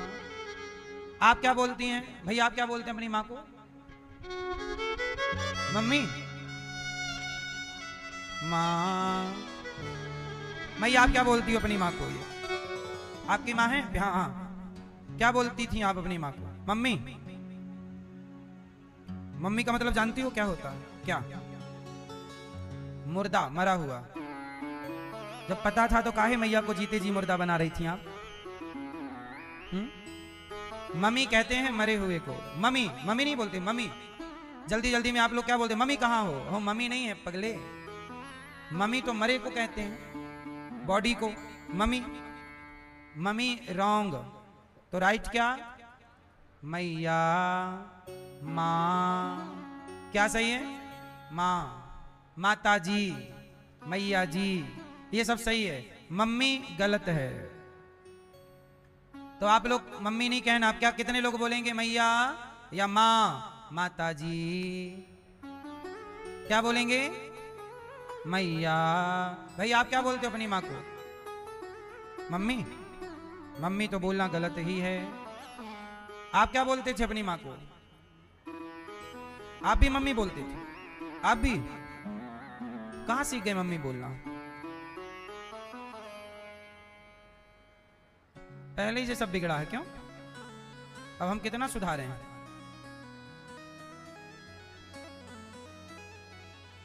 मम्मी नहीं, मम्मी तो मरी हुई को कहते हैं। भारतीय शब्द नहीं है मम्मी, हमारे सनातन का नहीं है मम्मी। हमारे पूर्वज लोग कभी मम्मी नहीं कहते थे। मम्मी तो कहां से आया है? मुसलमान कहते हैं अम्मी। मुसलमान क्या बोलते हैं अपनी मां को? अम्मी जान। तो अम्मी से हमारा देश गुलाम था मुसलमानों का, तो अम्मी से मम्मी आ गया। नकल करने में अक्ल लगती है पर अक्ल लगाई नहीं, अम्मी से मम्मी कर लिया, अपभ्रंश। तो मम्मी अम्मी से आया है, इसलिए मम्मी कहना गलत है। माँ, मैया। अच्छा ये माँ शब्द कहां से आया? माँ कहां से आया? गाय से। गाय का बच्चा बोलता है माँ, माँ, माँ। तो ये माँ शब्द कहां से आया? गाय से। इसलिए गौ माता को माँ कहा गया, क्योंकि माँ शब्द की जननी भी गौ माता है। माँ शब्द कहां से प्रकट हुआ? माँ गैया से प्रकट हुआ, गौ वंश से। गाय का बच्चा क्या बोला? माँ, तो वहां से माँ आया। इसलिए माँ सबसे पवित्र। इसलिए गाय को माता कहते, क्यों? क्योंकि माँ शब्द की जननी भी गाय ही है। समझ में आ रही है बात? माँ शब्द की जननी कौन? गाय, गौवंश। इसलिए गावो विश्वस्य मातरः, गाय सबकी माता है। अब आजकल लोग गाय को अपनी माता नहीं मानते, मानने से इनकार कर दिया लोगों ने। नहीं, गाय को माता नहीं मानते कुछ लोग। अब गाय को लोग मार मार के खा रहे हैं। तो गाय बड़ी संकट में है, इसलिए दास अनिरुद्ध गौ माता की सेवा करता है। हम गौ हत्या तो बंद नहीं कर सकते, लेकिन जितनी गाय मिल जाती हैं उनकी रख कर सेवा कर सकते हैं, क्योंकि गौ हत्या बंद करने की जिम्मेदारी सरकार की है, क्योंकि लाइसेंस वही बांटती है। मैं तो लाइसेंस बांटता नहीं हूं, तो सरकार की जिम्मेदारी है गौ हत्या बंद करने की। पर सरकार चाहती ही नहीं कि गौ हत्या बंद हो, इसलिए गौ हत्या चल रही है। बोलो हाँ। अच्छा बताओ, गौ हत्या का पाप किस किस को लग रहा है? बताओ, गौ हत्या का पाप किस किसको लगेगा? जोर से हैं? किसको? मारने वाले? नहीं मेरी मां, मारने वाले को तो लगेगा, लेकिन जो बूचड़ खाने खोलने के लाइसेंस दे रहे हैं, जो गाय की हत्या करने की इजाजत दे रहे हैं, जो मंत्री मिनिस्टर नेता, और उन नेताओं को बनाने वाला कौन है? उस गद्दी पर बिठाने वाला चुनाव में वोट किस किस ने दिया? तो तुम्हारी वोट पाकर नेताजी साइन कर रहे हैं गौ हत्या के लेटर में कि मार लो भैया, मार लो, जाओ बूचड़ खाना तुम भी खोल लो। तो बताओ फिर, आपके ही वोट से गौ हत्या हो रही है, क्योंकि आपने वोट ही गौ हत्यारों को दिया है। आपने कभी नेताजी से कहा ही नहीं कि नेताजी गौ हत्या बंद करोगे तब हम तुम्हें वोट करेंगे, कभी आपने बोला? आपने बिजली पानी का मुद्दा उठाया, नेताजी ने भी आपको लॉलीपॉप पकड़ाया, बस फ्री, सिलेंडर फ्री, लो फ्री का लॉलीपॉप। आपने कब कहा कि हमें गौ हत्या बंद करोगे तब जाके हम आपको वोट देंगे? सच बताओ, आपने कभी अपने नेता से कहा कि गौ हत्या बंद करो? बताओ, आपने कभी अपने नेता से कहा कि गौ हत्या बंद करो? उत्तर दो। नहीं कहा। फिर जब आप मर के जाओगे, भगवान पूछेंगे कि गौ हत्या होती रही, तुमने बोला? आपने बोला भी नहीं, नहीं बोला ना। तो बताओ गौ हत्यारे हम सब हैं कि नहीं? इसलिए अपने अपने नेताओं से बोलिए कि नेताजी हमने आपको वोट दे के पहुंचाया है, हम अपनी माता को मरते हुए नहीं देखना चाहते। गाय माता है। आप कितने लोग चाहते हैं कि गौ हत्या बंद हो? हाथ उठाने से ना होगा। तुमने नेता से तो बोला नहीं, आपने बोले ही नहीं, मुंह खोले नहीं तुम्हारा। पितामह भीष्म की तरह तुम भी तो चुप हो। वहां द्रौपदी की लाज लुटी तब पितामह चुप थे, और जब गौ हत्या भारत में हुई तो भारतवासी चुप थे। क्या ये सवाल ईश्वर ना पूछेंगे आपसे कि जब गौ हत्या हो रही थी तब मैया आप चुप क्यों थी? क्यों नहीं अपने नेता से कहा कि गौ हत्या बंद करो? मैं तो बोल रहा हूं और गाय की सेवा भी कर रहा हूं, लेकिन आप मैया अगला बार चुनाव होए तो नेताजी को इसी शर्त पर वोट दीजिए कि साहब गौ हत्या बंद करोगे तो हमारा वोट आपको। ठीक है? गौ हत्या बंद कौन कर सकता है बताओ? कौन कर सकता है? कौन है? मम्मी?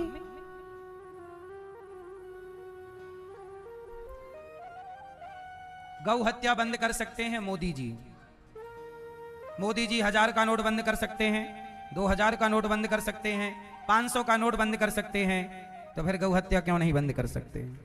मोदी जी बंद कर सकते हैं गौ हत्या, कर सकते हैं कि नहीं? बोलो हाँ। तो मोदी जी से आपने कभी कहा कि मोदी जी गौ हत्या बंद करो? कहा ही नहीं। जब आपने कही नहीं तो मोदी जी को लग रहा कि पब्लिक चाहती ही नहीं बंद हो, इसलिए मोदी जी बोले होने दो हत्या, क्योंकि पब्लिक तो चाहती नहीं ना कि बंद हो। भाई आपने बंद चाहते तो मोदी जी से बोलते।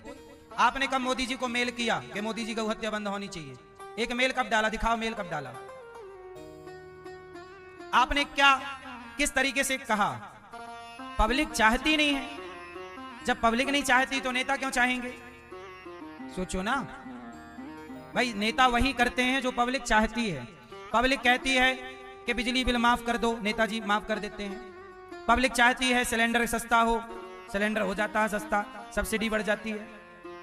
पब्लिक कहती है हमारा बिल कर्जा माफ करो, कर्जा माफ हो जाता है चुनाव में। बोलो हाँ।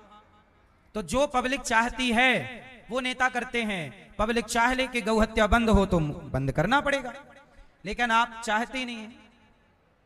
क्यों मैया? सही है मैया, आप चाहती हो कि गौ हत्या होती रहे, तो क्यों नहीं बोला अपने नेताजी से? हैं? अब बोलेंगे क्यों? अभी तक गाय का खून बहना सही था। इसलिए मेरी मां, सरकारों को हम सनातनी देखो गाय से प्रेम करते हैं, गाय को माता मानते हैं। शंकर जी के मंदिर में नंदी बैठे हैं। शंकर जी के मंदिर में कौन है? शंकर जी के मंदिर में कौन है? नंदी। और वो नंदी किसका बेटा है? गाय का। तो आप लोग गाय के पत्थर के नंदी की पूजा करते हो, वो सच्ची का नंदी मर रहा है। सही है गलत है?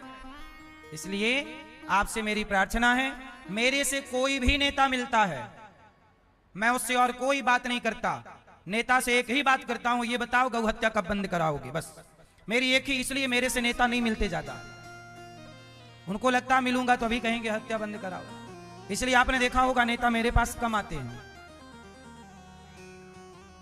नेता उनके पास कम जाते हैं जो गौ हत्या बंद कराने की बात करें। तो मैं जो भी नेता कहीं भी, एक बार बिहार में मैं कथा कर रहा था, नेताजी मंच में आए, मैंने कहा नेताजी ये बताओ गौ हत्या कब बंद करोगे? नेताजी ने जलेबी बना दी गोल गोल, बंद नहीं हुई। फिर भारत के एक ही नेता ने केवल आज तक गौ हत्या बंद करने में काम किया था, और वो है महाराष्ट्र के पूर्व मुख्यमंत्री एकनाथ शिंदे जी ने, जिन्होंने महाराष्ट्र में गौ हत्या, गौ माता को राज्य माता का दर्जा दिया था। केवल एक नेता है इस हिंदुस्तान में जो सनातनी कहलाने के योग्य है, जिसने कानून बनाया। मैं ही कथा कर रहा था बंबई में, और उस कथा उसी मंच से उन्होंने घोषणा की कि गौ हत्या बंद। तो महाराष्ट्र में गौ हत्या नहीं होती, महाराष्ट्र में गौ हत्या, गाय को राज्य माता का दर्जा देने का कानून बना दिया था एकनाथ शिंदे जी ने, जब वो मुख्यमंत्री थे पहले। अब उनके बनाए कानून का पता नहीं अब क्या हाल है, अब तो ये भगवान जाने। लेकिन एक ही मुख्यमंत्री हुए हैं इस देश में जिन्होंने गाय की रक्षा के लिए लिखित में कार्यवाही की है। ऐसे मौखिक तो कहने से क्या होता है, कहते रहिए, बोलो हाँ। बाकी दूसरा कोई ऐसा मुख्यमंत्री नहीं है जो गौ हत्या बंद करने का विचार भी कर रहा हो। कागज वागज तक तो बात पहुंचेगी तब ना, जब विचार होगा। तो विचार ही नहीं है किसी नेता का। इसलिए कहने को ये सब ठीक है कि हिंदुओं की सरकार है, हिंदुओं की सरकार है तो गाय कौन सा हिंदू मारना चाहेगा ये बताओ। इसलिए गौ हत्या बंद होनी चाहिए कि नहीं, बोलो हाँ। नहीं आ रही ना आवाज? आप लोग बहुत डरते हैं।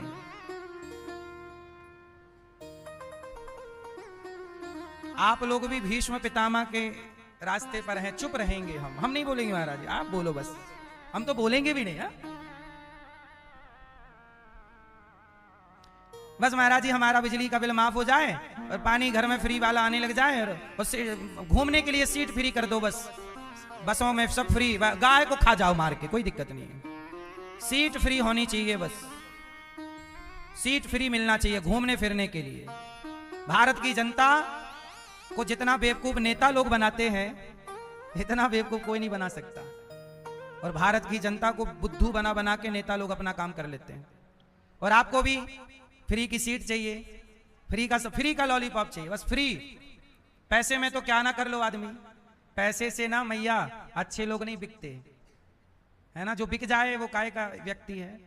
इसलिए कहता हूं मतदान होता है, मत भी दान दिया जाता है। अब वो पैसे देके तुमसे दान, तो वो दान तुमने दान कहां किया, वो तुमने बेचा है अपना वोट। और जब वोट बिकती है तो फिर गौ हत्या होती है उस वोट से कि भाई अब तुम चुप रहना, हम गौ हत्या करेंगे। तो फिर आप कहां बोल पाते हैं, क्योंकि आपका तो मुंह बंद कर दिया ना लॉलीपॉप देके कि किराया फ्री रहेगा तुम्हारा, घूमो बस में, ये फ्री वो फ्री। अब गौ हत्या होगी फिर तुम मत बोलना। इसलिए आप बोल नहीं पाते, क्योंकि बोलने के लिए दम चाहिए ना, वो दम नहीं है। किससे कहे कौन कहे, यहां सुनता कौन है।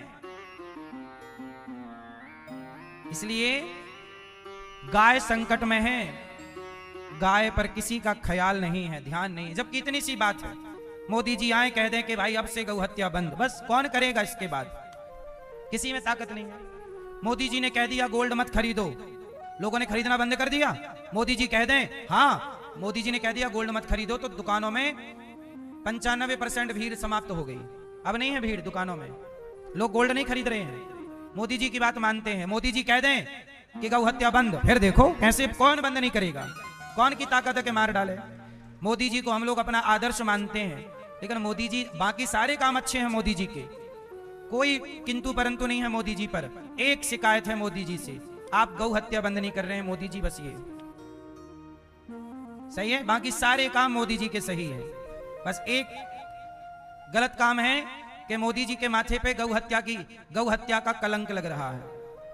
नहीं लग रहा है? गौ हत्या का कलंक राजा के माथे तो लगेगा, तो ये कलंक ना लगाइए मोदी जी, आप अच्छे नेता हैं, आपसे देश को उम्मीदें हैं। आपका क्या स्वार्थ होगा, कह दीजिए कल गौ हत्या बंद, बस इतनी सी बात है। और जो लाइसेंस दे चुके हैं उनको रद्द कर दीजिए, इतनी सी तो बात है।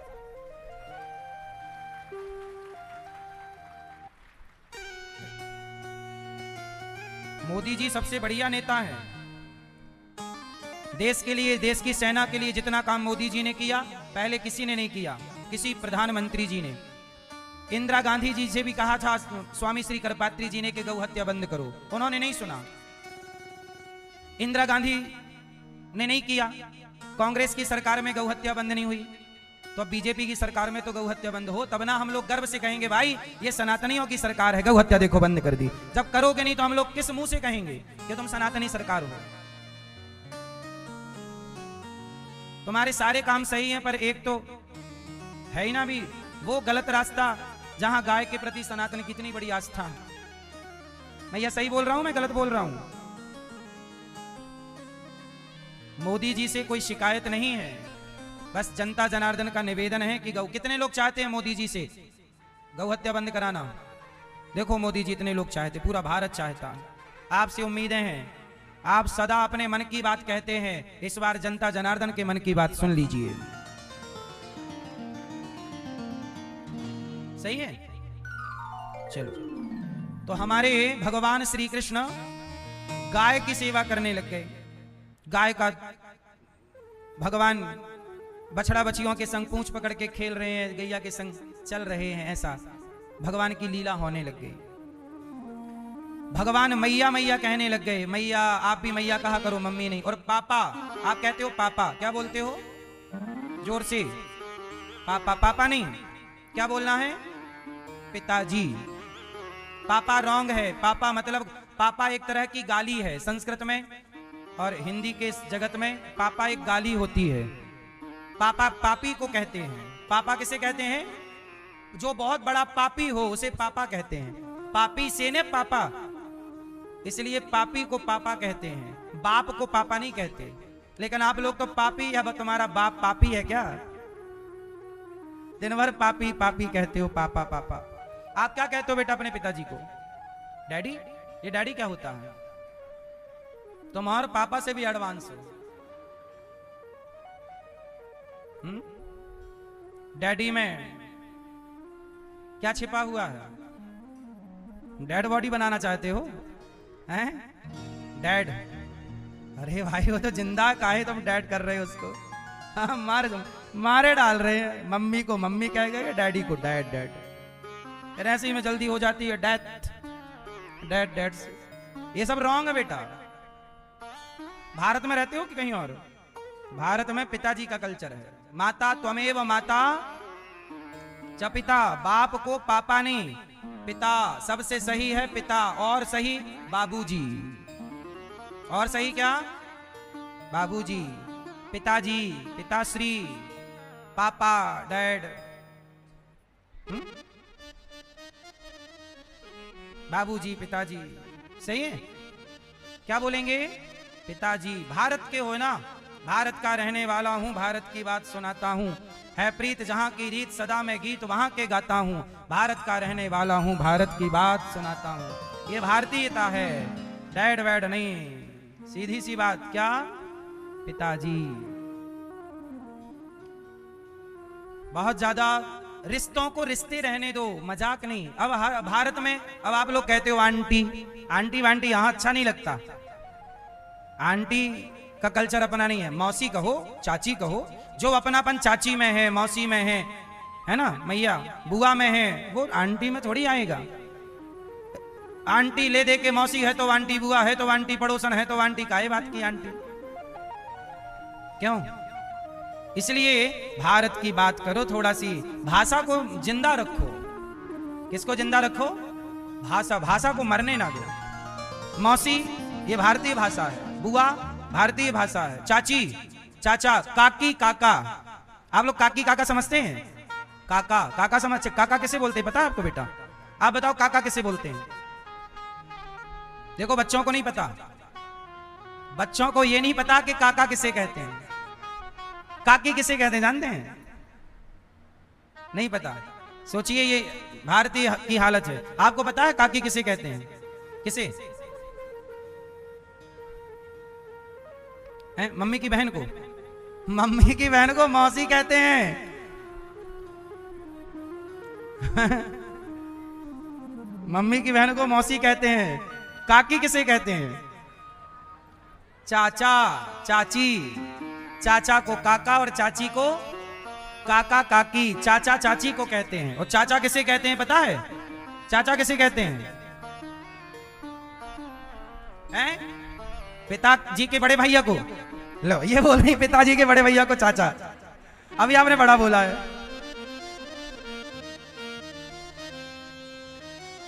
पिताजी के बड़े भैया को क्या बोलते हैं? और छोटे को चाचा। तो चाचा, चाची, काका, काकी, नाना, नानी, मौसा, मौसी, बुआ, फूफा जी, ये सब सही है। आंटी को गोली मारो, आंटी को डिक्शनरी से डिलीट मारो और अपने भारतीयता को अपनाइए। अपने रिश्तों को रिश्ते रहने दीजिए, मजाक ना बनाइए, ठीक? तो भगवान कृष्ण बोल रहे हैं मैया। क्या बोल रहे हैं? मैया। बाबा सूरदास जी पद गा रहे हैं। सूरदास जी कह रहे, कहने लगे मोहन मैया मैया, कहने लगे मोहन मैया मैया।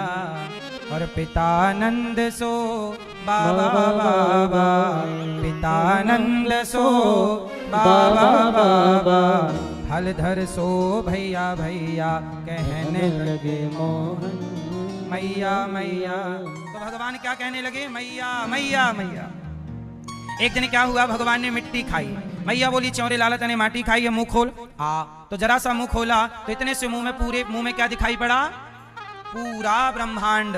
मैया बोली लाला तू भगवान है कि मेरो छोरा है? भगवान ने इतने से मुंह में ब्रह्मांड इसलिए दिखाया ताकि भगवान दुनिया को ये बता सकें कि मैं मनुष्य बनकर आया जरूर हूं, पर मैं मनुष्य नहीं भगवान हूं। मेरे मुख में भगवान ब्रह्मांड समाया।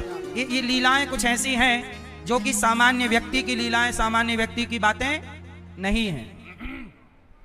अब एक दिन क्या हुआ, मैया दही मंथन कर रही थी। एकदा गृहदासीसु यशोदानंद गेहनी, कर्मांतर नियुक्तासु निर्ममंथ स्वयं दधी। एक दिन क्या हुआ कि यशोदा दही मंथन कर रही थी, कन्हैया आए और कन्हैया ने मथानी पकड़ ली। क्या पकड़ ली? मथानी। और जब मथानी पकड़ी तो मैया बोली लाला क्या हुआ? कन्हैया बोले मैया बड़ी भूख लगी है, थोड़ा दूध पिला दे। मैया बोली दूध नहीं, तेरे लिए ताजा ताजा मक्खन निकाल रही हूँ, मक्खन खाना। बोली कन्हैया बोली मक्खन नहीं चाहिए मुझको, तो दूध ही पीना। मथानी पकड़ ली, मैया बैठ गई और लाला को अपना दूध पिलाने लगी। और जैसे ही भगवान दूध पीने लगे कि तभी चूल्हे पे मैया ने दूध रखा था पकाने के लिए, वो उफनने लगा। और जैसे ही उफनने लगा तो भगवान श्री कृष्ण को छोड़कर मैया दौड़ी दूध उतारने। और जैसे ही दूध उतारने दौड़ी, भगवान को लगा लो मैया अपने बेटे से प्यार ना करती, दूध दूध चिल्लाती रहती है।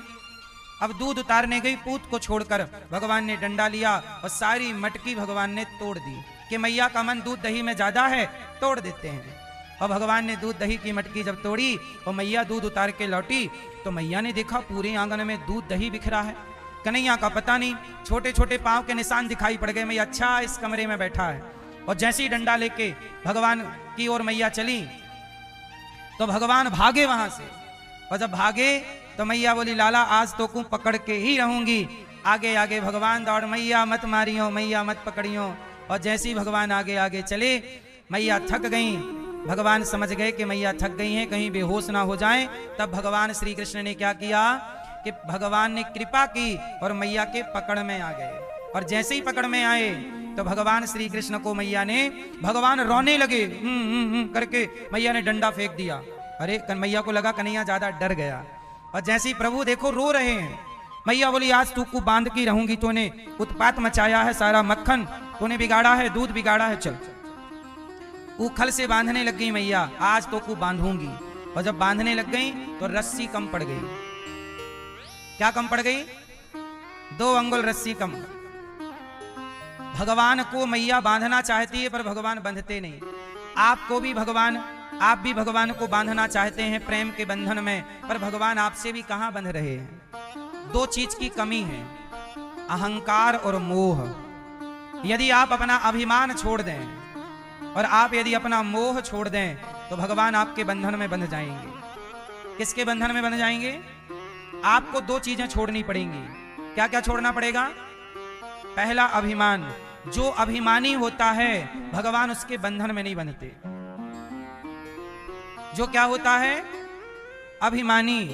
इसलिए पहली बात यह है कि अहंकार ना कीजिए, मैं ये हूं, मैं वो हूं, ये कोई घमंड नहीं। जो कुछ हूं प्रभु के कारण हूं, भगवान ही मेरे सब कुछ है। बोलो हां। इसलिए घमंड ना कीजिए। 4 पैसे कमा लो तो और नम्र हो जाओ, सरल हो जाओ, सहज हो जाओ। अभिमान ना दिखाना। घमंड भगवान का शत्रु है और आप लोग भगवान के शत्रु को अपने भीतर रखते हो। भगवान का शत्रु कौन है? घमंड, अभिमान, और वो आपके भीतर रहता है। तो फिर आप भगवान के शत्रु को अपने भीतर क्यों रखते हो? इसलिए आपको घमंड से शून्य होना होगा। दूसरा, संसार का मोह, अटैचमेंट, इससे अपने को दूरी बनानी होगी। और आप जब संसार के मोह से मुक्त होकर अभिमान से मुक्त हो जाओगे तो भगवान की खोज नहीं करनी पड़ेगी, अपने आप भगवान आपके समक्ष प्रकट हो जाएंगे। क्या है अभिमान का पर्दा पड़ा है आंखों में, इसलिए ईश्वर नजर नहीं आते। वो अभिमान का पर्दा हटेगा तो भगवान नजर आएंगे। बोलो हाँ। अहंकार का पर्दा हटाना ही होगा। अब भगवान परीक्षित जी ने सवाल किया, भगवान उखल से बंध गए, दो वृक्ष थे, दोनों का उद्धार किया, नलकूबर मणिग्रीव का उद्धार किया प्रभु ने। उन्होंने स्तुति की, वाणी गुणानुकथने श्रवणु कथायाम हस्तौ चकर्म सुमनस्तव पादयोर्नः। मेरी वाणी प्रभु आपका गुणगान करती रहे, मेरे कान सदा आपके कथा में, वाणी भगवान नाम में, हाथ सदा सेवा में लगे रहे। राजा परीक्षित जी ने एक सवाल किया कि गुरुदेव चलो, कुबेर के पुत्रों का तो भगवान ने उद्धार किया, नंद बाबा भगवान को वृंदावन लेकर आए, मैया बड़ा लाड़ कर रही है। एक सवाल खड़ा हुआ कि आखिर ये मैया यशोदा भगवान से इतना प्रेम कर रही है, आखिर ये मैया ने पुण्य कौन सा किया होगा। देखो ऐसा है ना कि बिना पुण्य के वृंदावन नहीं मिलता, बिना पुण्य के भागवत नहीं मिलती, बिना पुण्य के कल मैंने बताया कुछ भी नहीं मिलता। तो मैया यशोदा को जगत के पालनहार बेटे के रूप में मिल गए, तो मैया ने कोई तो ठोस पुण्य किया होगा बड़ा। तो मैया यशोदा ने कौन सा पुण्य किया? मैया तूने कौन से पुण्य किए मैया, तूने कौन से पुण्य किए यशोदा मैया कि जगत के पालनहार की माता बनने का सौभाग्य मिला। तो इसके लिए सुखदेव जी परीक्षित जी को एक कथा सुनाते हैं कि सुनो। बात ऐसी है कि यशोदा जी पिछले जन्म में धरा नाम की एक स्त्री हैं। इनका पिछले जन्म में क्या नाम है? धरा। और ये जंगल की लकड़ी सूखी सूखी समेटती हैं, बाजार में बेचती हैं, और जो पैसा मिल जाए उससे राशन लाती हैं, दाल चावल सब्जी रोटी सामान, और घर में आकर भोजन बनाती हैं और संतों को बुला बुला कर भोजन कराती हैं। संतों की सेवा इन्होंने इतनी की कि पूरे क्षेत्र के लोग जानने लगे कि धरा के द्वार पर भोजन जरूर मिलेगा। किसी के द्वार पर भोजन मिले ना मिले, पर धरा के द्वार पर भोजन अवश्य मिलेगा। तो धरा के द्वार पर संत अपने से आने लग गए, मैया तो बहुत बड़ी भक्त है, ला भोजन करा मैया। तो धरा मां जंगल की लकड़ी बेचती, जो पैसा मिलता सेवा। एक आदमी होता है पैसा जोड़ता है और जोड़ जोड़ के मर जाता है। कितने लोग जब मरते हैं तो उनका पैसा बैंक का बैंक में रह जाता है। कितने भिखारी मरे तो उनके बैंकों के खाते में लाखों थे, पर अब मर गए, लेते लेते मर गए, दिया नहीं। अब वो बैंक के पास है, अब सदा के लिए हो गए वो बम। इसलिए कहता हूं पैसा इकट्ठा उतना ही कीजिए जितने की जरूरत है। बच्चों को पढ़ा लिखा कर टैलेंट दो, योग्यता दो। बच्चों को पैसा ज्यादा मत देना, ज्यादा पैसे से बच्चे काम नहीं करेंगे। पता लग जाएगा मेरे बाप के पास पैसा बहुत है, फिर वो कमाएगा नहीं। इसलिए टैलेंट कीमती है। मेरे पिता ने मुझे पैसा नहीं दिया, मेरे पिता ने मुझे गुण दिया, पढ़ा लिखा के आपकी सेवा में लगा दिया। तो आप भी अपने बच्चों को आप बताइए, पैसा ज्यादा बड़ी बात है कि टैलेंट बड़ी बात है? गुण। मेरे अंदर गुण होगा तो मैं पैसे कमा लूंगा। और मेरे पिताजी मुझे 2 करोड़ रुपया दे दें और मेरे अंदर गुण ना हो तो मैं 2 बर्बाद ही तो कर दूंगा। कहते हैं ना, पूत कपूत तो क्यों धन संचय, और पूत सपूत तो क्यों धन संचय। बेटा नालायक है तो भी कमा के देने की जरूरत नहीं है, नालायक है बर्बाद कर देगा। लायक है तो भी देने की जरूरत नहीं है, लायक होगा तो कमा कर खा लेगा। इसलिए फिर पैसे का करें क्या? आप लोग जो कमाते हो उस पैसे का आप लोग क्या करते हो? आप लोग पैसा इकट्ठा कर करके मर जाते हो। बेटे को देते हो, अच्छा है बेटे को पैसा दो, पर बेटे को आप 100 करोड़ दे दोगे तो भी उसके लिए कम रहेगा, 200 करोड़ दोगे तो भी उसके लिए कम रहेगा। बोलो हाँ।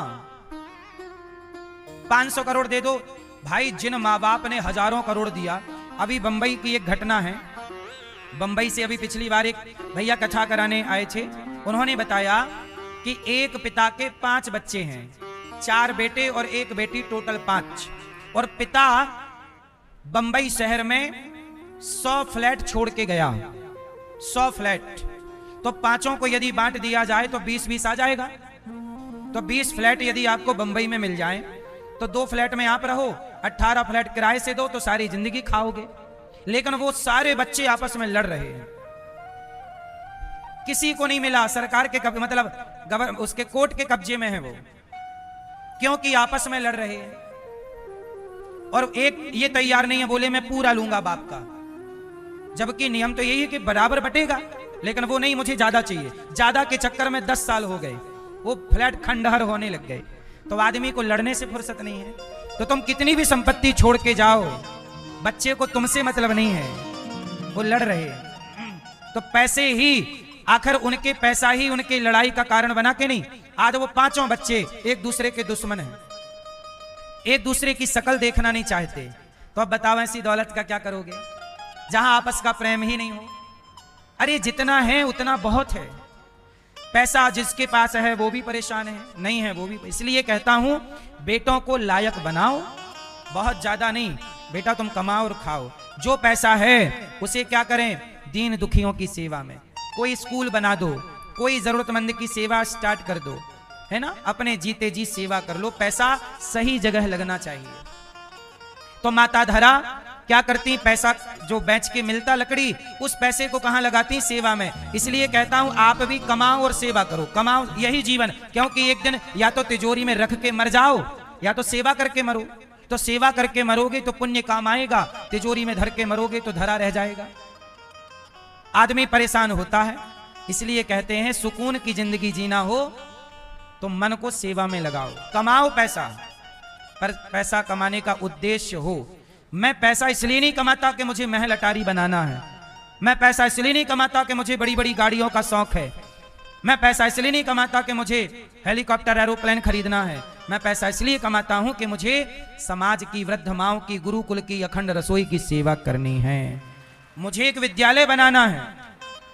अभी मैं एक विद्यालय बनाने जा रहा हूं, रोज मैं आपको बता रहा हूं। आज पूर्णिमा है, आप जरूर सहयोग